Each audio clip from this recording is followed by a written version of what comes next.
យោស៊ីយោសួស្តីទាំងអស់គ្នារីករាយថ្ងៃចុងសប្តាហ៍ហើយសម្រាប់បងប្អូនដែលនៅតំបន់វេកាន់យើងណាមានការបើកផ្សារចំនួន3ថ្ងៃហើយកាលពីយប់មិញថ្ងៃសៅរ៍នេះខ្ញុំបានទៅ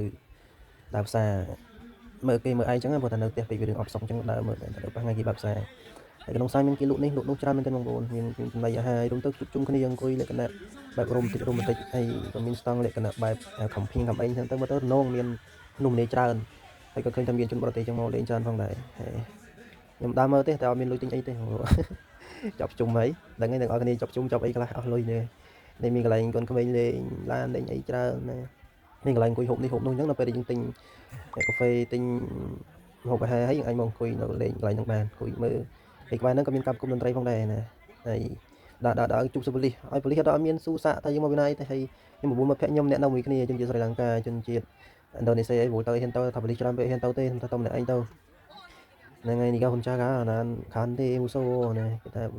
លីច្រើនគេទៅទេពីខ្លាពីចិត្តផ្ទះដែរមានរងតង់ទៅលក្ខណៈដូចនៅ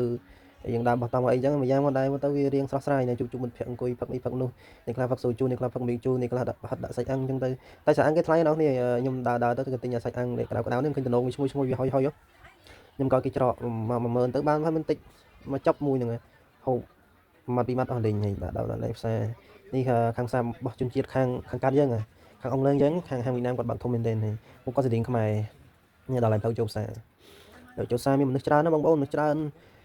ចុងសប្តាហ៍ចឹង stress ដើរផ្សារដាក់អីខ្លះកុំឲ្យវានៅតាមកន្លែងពេកវាតបប្រមល់ចឹងណាតបប្រមល់ខ្លាំងដល់ឡើងផ្សារខាងក្នុងនេះឡើង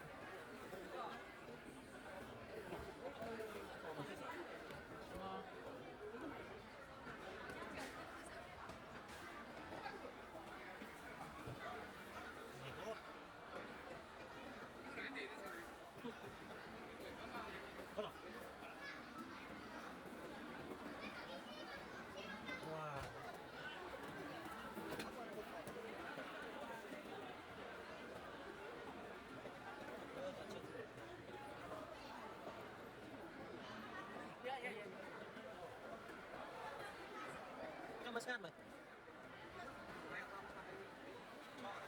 Welcome to ខ្មែរមកគាត់ទៅប្លុកលេង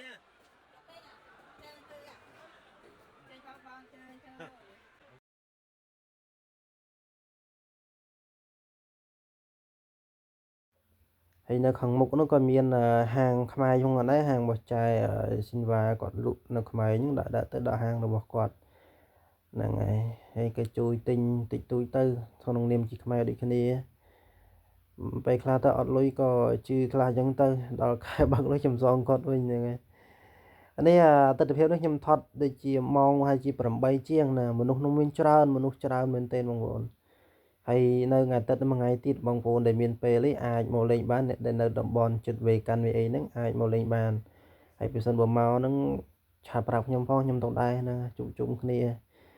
ដើម្បីស្គាល់រាក់ទាក់ក្នុងមិត្តភាពជាថ្មីបង្កើនមិត្តភាពគេហៅថាស៊ូមិត្តភាសាយើងសាំងត្រូវណាបងប្អូន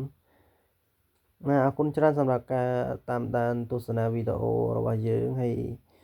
សូមតបងប្អូនមើលឲ្យមានអារម្មណ៍ស្រស់ស្រាយហើយជួយ like ជួយ share ផងអរគុណច្រើនបងប្អូន